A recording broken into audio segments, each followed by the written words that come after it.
మన భారతదేశం దేవాలయాలకి, వాస్తు శాస్త్రాలకి, శిల్పకళా సౌందర్యానికి పెట్టింది పేరు. ఎన్నో ప్రాచీన దేవాలయాలు మన పురాతన సంస్కృతిని, అప్పటి జీవన విధానాన్ని ఇప్పుడు ఉన్న జనరేషన్కి తెలియజేస్తున్నాయి. ముఖ్యంగా తమిళనాడులో అయితే అద్భుతమైన చరిత్ర కలిగిన దేవాలయాలు చాలానే ఉన్నాయి. అందుకే తమిళనాడు స్టేట్ సింబల్లో కూడా గోపురం కనిపిస్తుంది. మన దేశంలో ఉన్న గొప్ప గొప్ప దేవాలయాలు ఎన్నో తమిళనాడు రాష్ట్రంలో ఉన్నాయి. అలాంటి దేవాలయాల్లో ఒకటి మధుర మీనాక్షి ఆలయం. సో ఫ్రెండ్స్, ఈ వీడియోలో మధుర మీనాక్షి టెంపుల్ స్టోరీ ఏంటో తెలుసుకుందాం. ముందుగా మీనాక్షి మరియు సుందరేశ్వర్ల దివ్య వివాహ పురాణ కథ. ఈ మధుర మీనాక్షి ఆలయంలో శివుడు సుందరేశ్వరుడుగాను, పార్వతీదేవి మీనాక్షి అమ్మగాను దర్శనమిస్తారు. మీనాక్షి దేవాలయానికి సంబంధించిన ప్రసిద్ధ పురాణాలలో ఒకటి మీనాక్షి మరియు సుందరేశ్వర్ల యొక్క దైవిక వివాహం. 3 స్తనములతో జన్మించిన మీనాక్షి పరమశివుడిని వివాహం చేసుకోవాలనుకుంటుంది. ఆలయంలో అతన్ని కలుసుకున్న తర్వాత ఆమె 3వ రొమ్ము అదృశ్యమైపోతుంది. వీరిద్దరి వివాహాన్ని తమిళులు చితిరై అనే పండగలా జరుపుకుంటారు. ఇప్పుడు పురాణాలను పక్కన పెడితే ప్రస్తుతం ప్రజలు బలంగా నమ్మే ఈ మీనాక్షి అమ్మవారి కథ ఏంటి? ఆమెకు ఈ గుడి ఎవరు కట్టించారు? దండయాత్రలను ఈ గుడి ఎలా తట్టుకుంది అని తెలుసుకుందాం. ఈ మధుర మీనాక్షి కథ పాండ్యరాజు మలయధ్వజ పాండ్యరాజన్ మరియు రాణి కాంచియన్ వీరిద్దరితో ప్రారంభమవుతుంది. ఈ దంపతులు ఒక మగబిడ్డ కావాలని అనుకుంటారు. కానీ వారికి ఒక ఆడ శిశువు జన్మిస్తుంది. ఆమె కళ్ళు చూడటానికి ఎంతో అందంగా ఉంటాయి. అందుకే వాళ్ళు ఆమెకు మీనచ్చి అనే పేరును పెట్టారు. తమిళంలో మీన్ అంటే చేప వంటి కన్నులు గల అని, అచ్చి అంటే పాలన అని అర్థం వస్తుంది. వాడుక భాషలో మీనచ్చి మీనాక్షిగా పిలువబడుతుంది. మీనచ్చి ధైర్యవంతురాలైన అమ్మాయి. మగవారితో సమానంగా అన్ని విద్యలను నేర్చుకుంటుంది. ఒకరోజు మీనాక్షి తండ్రి మలయధ్వజ పాండ్యన్ అనారోగ్యంతో మరణిస్తారు. ఆ తర్వాత ఆ రాజ్యాన్ని యువరాణి అయిన మీనాక్షియే పాలిస్తుంది. తన సైన్యానికి నాయకత్వం వహించి అనేక రాజ్యాలను జయిస్తుంది. ఆ తర్వాత యోధురాలైనటువంటి ఈ రాణి హిమాలయాల్లోని స్వర్గానికి చేరుకున్నప్పుడు అక్కడ స్వర్గంలో కూడా యుద్ధం చేస్తుంది. అయితే అక్కడ తన శక్తి సరిపోక తప్పని పరిస్థితుల్లో అక్కడ రాజుగా ఉన్నటువంటి సుందరేశ్వరుడి సహాయాన్ని తీసుకొని యుద్ధాన్ని గెలుస్తుంది. ఈ ప్రాసెస్లో వారిద్దరూ ప్రేమలో పడతారు. అయితే సుందరేశ్వరుడు మీనాక్షిని మదురైకి వెళ్ళి అక్కడ అతడి కోసం వేచి ఉండమని చెబుతాడు. 8 రోజుల తర్వాత అక్కడ చేరుకొని మీనాక్షిని తిరుకల్యాణం అనే ఒక అద్భుతమైన వేడుకతో వివాహం చేసుకుంటాడు. వాళ్ళ వివాహం జరిగిన తర్వాత సుందరేశ్వరుడు మీనాక్షి మదురైని విడిచిపెట్టి హిమాలయాలకు తిరిగి వెళ్లారని, అప్పుడు మదురై ప్రజలు ఆమె జ్ఞాపకార్థం ఆమె విగ్రహాన్ని నిర్మించారని ఒక కథ ఉంది. ఆ తర్వాత దక్షిణ భూభాగంలోని హిందూ మతం పూర్తిగా విస్తరించినప్పుడు ఈ విగ్రహాన్ని మీనాక్షి దేవాలయంగా మార్చారని చెబుతారు. ఆ తర్వాత కొన్ని సంవత్సరాలకి పాండ్యులు ఢిల్లీ సుల్తాన్ చేతిలో ఓడిపోతారు. అప్పుడు ఢిల్లీ సుల్తాను ఈ నగరం నుండి ఎంతో బంగారాన్ని, ఎన్నో విలువైన ఆస్తులను దోచుకుంటాడు. ఈ క్రమంలో వాళ్ళు మీనాక్షి ఆలయాన్ని కూడా పూర్తిగా పడగొట్టేస్తారు. అయితే ఆ విగ్రహానికి మాత్రం ఎటువంటి నష్టం కలిగించకుండా విడిచిపెడతారు. ఆ తర్వాత కొన్ని సంవత్సరాలకు మళ్ళీ ఆలయాన్ని ప్రస్తుత రూపంలో పునర్నిర్మించారు. ఆ సమయంలో శైవులు మరియు వైష్ణవుల మధ్య గొడవలు జరుగుతూ ఉండేవి. ఇలా ఎన్ని గొడవలు జరిగినా సరే అమ్మవారి విషయంలో మాత్రం అందరూ కలిసే ఉండేవారు. అప్పటి నుండి చిత్రై మాసంలో అంటే ఏప్రిల్ నెల ఆఖరి నుండి మే మొదటి వారం వరకు మీనాక్షి తిరుకల్యాణం పేరుతో ఇక్కడ గొప్ప ఉత్సవాన్ని నిర్వహిస్తారు. ఈ ఉత్సవం మదురైలో చాలా ప్రసిద్ధి చెందింది. ఆ తర్వాత కొద్ది రోజులలో భారతదేశం మీద బ్రిటిష్ వారి ఆధిపత్యం కూడా పెరిగింది. వీళ్ళు ముఖ్యంగా అందరినీ క్రైస్తవ మతంలోకి మారాలని ఒత్తిడి చేసేవారు. అయితే మదురై ప్రజలు దానికి నిరాకరించారు. కానీ కొన్ని రోజుల తర్వాత మదురై నగరంలో విపరీతమైన కరువు వచ్చింది. అప్పుడు బ్రిటిష్ వాళ్ళు క్రైస్తవ మతంలోకి మారితే ఆదుకుంటామని చెప్పి అక్కడ ఎంతోమంది ప్రజలను క్రైస్తవ మతంలోకి మార్చేశారు. అయినా సరే అక్కడున్న వాళ్ళకి మీనాక్షి అమ్మవారి మీద నమ్మకం పోలేదు. అందుకే వాళ్ళు కనీసం వారానికి ఒకసారైనా సరే ఆలయాన్ని రహస్యంగా సందర్శించేవారు. తమ దేవతల పట్ల ప్రజలలో ఉన్నటువంటి ఈ నమ్మకం బ్రిటిష్ వాళ్ళను కూడా ఆశ్చర్యపరిచింది. ఇక ఏం చేయలేక వారు కూడా ఈ ప్రయత్నాన్ని విరమించుకున్నారు.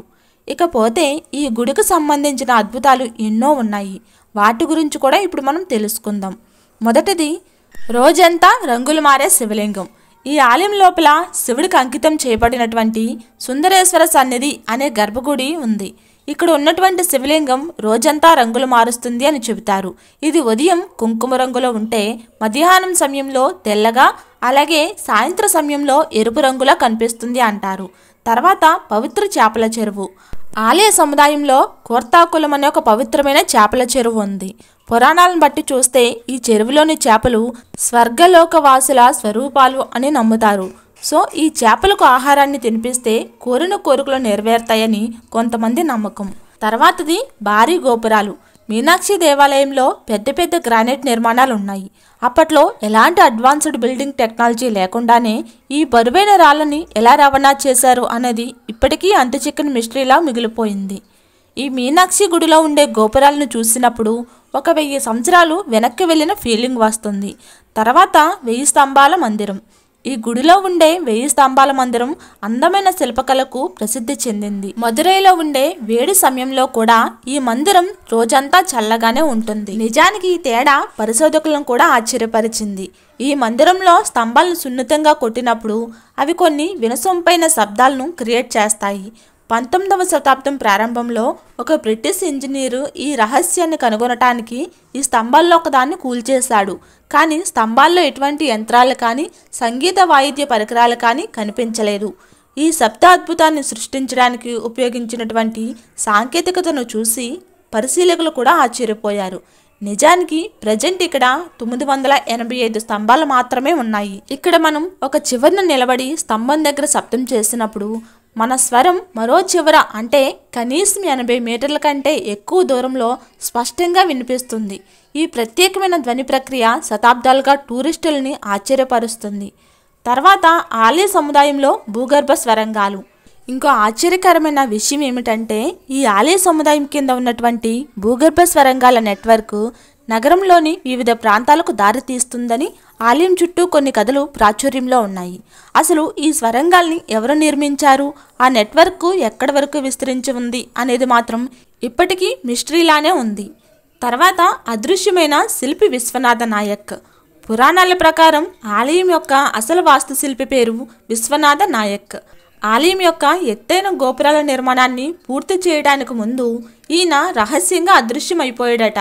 దాన్ని చూసి ప్రజలు ఏమనుకుంటున్నారంటే ఈ ఆలయ నిర్మాణం పూర్తి కావటానికి ఆ దేవతే స్వయంగా వాస్తుశిల్పి రూపాన్ని ధరించిందని కొంతమంది నమ్ముతారు. అలాగే తర్వాత దేవాలయంలోని వైద్య శక్తులు. లెక్కలైనంత మంది భక్తులు ఈ మీనాక్షి ఆలయాన్ని సందర్శించిన తర్వాత వాళ్ళ ఆరోగ్యం మెరుగుపడినట్లు కూడా చెప్పడం జరిగింది. శారీరక రుగ్మతల నుండి ఉపశమనం పొందాలన్నా లేదా కష్ట సమయాల్లో ఓదార్పు కోరుకోవాలన్నా చాలామంది ఈ ఆలయాన్ని సందర్శిస్తూ ఉంటారు. ఇవన్నీ ముఖ్యంగా ఈ దేవాలయం యొక్క ప్రాముఖ్యతను తెలియజేస్తూ ఉన్నాయి. వీటితో పాటుగా అమ్మవారి ప్రాముఖ్యతను గురించి తెలియజెప్పే ఒక కథ కూడా ప్రాచుర్యంలో ఉంది. అదే పీటర్ పాండియన్ కథ. ఈ కథ గురించి ఇప్పుడు తెలుసుకుందాం. ఎంతో పవిత్రమైన మదురై ప్రాంతం పూర్తిగా బ్రిటిష్ వారి పాలనలోకి వచ్చేసింది. 1812, 1818 మధ్య కాలంలో రౌస్ పీటర్ అనే ఒక బ్రిటిష్ అధికారి కలెక్టర్ హోదాలో ఆలయం పట్టణమైనటువంటి మదురై వ్యవహారాలను పరిరక్షిస్తూ ఉండేవాడు. ఈయన పర్యవేక్షణలో మీనాక్షి దేవాలయం కూడా ఉండేది. అన్ని మతాలను గౌరవించే పీటర్ ఈ ఆలయ బాధ్యతను కూడా ఎంతో శ్రద్ధగా నిర్వహించాడు. ఈయన ప్రతిరోజు దేవాలయం ముందు నుండి ఆఫీస్కి వెళ్ళేవారు. అలా ప్రతిసారి దేవాలయాన్ని దాటి వెళ్లే సమయంలో గుడి దగ్గరకు రాగానే ఆయన గుర్రాన్ని దిగి తన టోపీని మరియు బూట్లను తీసివేసి శ్రీ మీనాక్షి అమ్మవారికి హృదయపూర్వకంగా నమస్కారాలను అర్పిస్తూ తన బూట్లను చేతితో తీసుకుని వెళ్ళేవాడు. ఇది అతని దినచర్యగా మారిపోయింది. ఈయన అమ్మవారి పట్ల చూపిస్తున్న భక్తి, ఇస్తున్న గౌరవాన్ని చూసి ప్రజలు ఆశ్చర్యపోయారు. కాలక్రమంలో పట్టణవాసులు అతన్ని పీటర్ పాండియన్ అని కూడా ఆప్యాయంగా పిలిచేవారు. దక్షిణ భారతదేశంలోని పాండ్యన్ రాజవంశం యొక్క గొప్ప రాజులతో పోల్చి ఆయనను గౌరవించేవారు. ఆ విధంగా బ్రిటిష్ పాలకుడైనటువంటి రౌస్ పీటర్ ప్రజల చేత పీటర్ పాండియన్గా పిలువబడ్డాడు. కొంతకాలం తర్వాత మదురై ప్రాంతానికి పెద్ద తుఫాను వచ్చింది. ఆ తుఫాను దాటికి వైగై నది ఉప్పొంగి ప్రవహించింది. అలా ఒకరోజు రాత్రి భయంకరంగా వర్షాలు కురుస్తున్నప్పుడు కాలి గజ్జల చప్పుడు వినిపించడంతో పీటరు నిద్ర నుండి లెగుస్తాడు. తన నిద్రపోతున్నటువంటి గదిలో తన కళ్ళ ముందు పట్టు వస్త్రాలతో మెరిసే ఆభరణాలతో అలంకరించుకొని ఉన్న ఒక చిన్న బాలకును చూస్తాడు.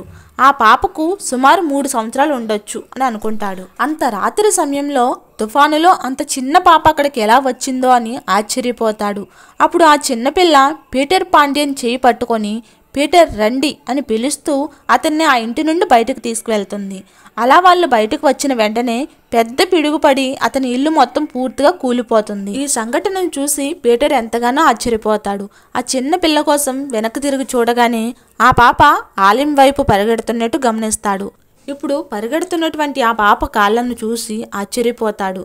ఎందుకంటే ఆ పాప కాళ్లకు చెప్పులు గాని గజ్జెలు గాని ఏమీ ఉండవు. ఆ దేవి అయిన మీనాక్షి అమ్మవారే తనని కాపాడేందుకు చిన్న పాప రూపంలో ఆ రాత్రివేళ వచ్చిందని తెలుసుకుంటాడు. అయితే తన ప్రాణాలను కాపాడటం కోసం కనీసం పాదరక్షలు కూడా లేకుండా అమ్మవారు వచ్చిందన్న విషయం అతని మనసులోని బలంగా నాటుకుపోతుంది. వెంటనే ఎలాగైనా అమ్మవారికి పాదరక్షలు చేయించాలని నిర్ణయించుకున్నాడు. ఇలా అమ్మవారి పాదాలను రక్షించడానికి ఒక జత బంగారు తొడుగులను తయారు చేస్తాడు. వాటిని కెంపులు, పచ్చలు, వజ్రాలు మరియు ఇతర విలువైన రత్నాలతో దగదగా మెరిసిపోయేలాగా చేస్తాడు. దాని వెనుక భాగంలో తన పేరు పీటర్ అని కనిపించేలాగా చెక్కిస్తాడు. ఈ విధంగా తన ప్రాణాలను కాపాడిన అమ్మవారి పాదాలకు భక్తితో పాదకులను సమర్పించుకుంటాడు. ఇక అప్పటి నుండి ప్రతి సంవత్సరం చిత్రై పండగ సందర్భంగా 5వ రోజున పంచమి నాడు మీనాక్షి అమ్మవారిని అశ్వవాహనంపై ఊరేగిస్తున్నప్పుడు ఆమె పాదాలను ఈ పాదకులతో అలంకరిస్తారు. అప్పటి నుండి ఈ పాదకులకు పీటర్ పాదకం అనే పేరు కూడా స్థిరపడిపోయింది. పదవీ విరమణ తర్వాత కూడా పీటర్ తన స్వదేశానికి వెళ్లకుండా మదురైలోనే ఉండాలని నిర్ణయించుకుంటాడు. మరణించిన తర్వాత తన కళ్ళు అమ్మవారిని చూస్తూ ఉండే విధంగా తనని సమాధి చేయించాలని తన చివరి కోరికగా కోరుకుంటాడు. అమ్మవారి మీద అతడుకు ఉన్నటువంటి అచంచలమైన భక్తికి ఇదే నిదర్శనం. ఆయన కోరిక ప్రకారం మరణించిన తర్వాత అతడి ముఖం అమ్మవారిని చూసే విధంగా గుడికి ఎదురుగా ఆయన్ని సమాధి చేస్తారు. ఈయన సమాధి చేసిన సేమ్స్ జాన్స్ థియేటర్ గుడికి ఎదురుగానే ఉంటుంది. కుదిరితే తప్పకుండా మదురై వెళ్ళినప్పుడు ఈ సమాధిని కూడా సందర్శించండి. ఎందుకంటే తనని పరిపూర్ణమైన భక్తితో కొలిచిన భక్తుల కోసం దిగి రావటానికి ఆ అమ్మవారు ఎప్పుడూ సిద్ధంగా ఉంటుంది అని ఈ పీటర్ పాండ్యన్ కథ మనకు తెలియజేస్తుంది. సో ఫ్రెండ్స్, ఈ మధుర మీనాక్షి ఆలయానికి సంబంధించిన కథ మీకు నచ్చిందని ఆశిస్తున్నాను. Thanks for watching. జై హింద్.